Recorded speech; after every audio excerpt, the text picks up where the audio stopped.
ورته مې وې راځه چې مینه وکړو پنډ یې په سر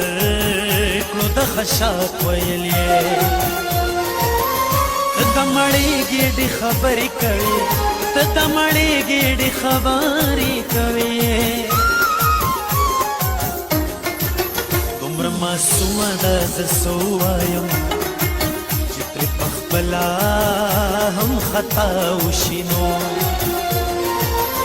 زر به په ما باندې تهمت پورې کړي زر به په ما باندې تهمت پورې کړي په زړه دې داسې سورې کړی یمه اوس آینې ته ورکتلی نشم هسې نه جوړ ترېنه اوږده باڼه شي هسې نه جوړ ترېنه اوږده باڼه شي د پشکال د بارانونو فریب دومره قسم دې دھوکه کړی نو اوس تا ژړا را باندې لوبې وکړي اوس تا ژړا را باندې لوبې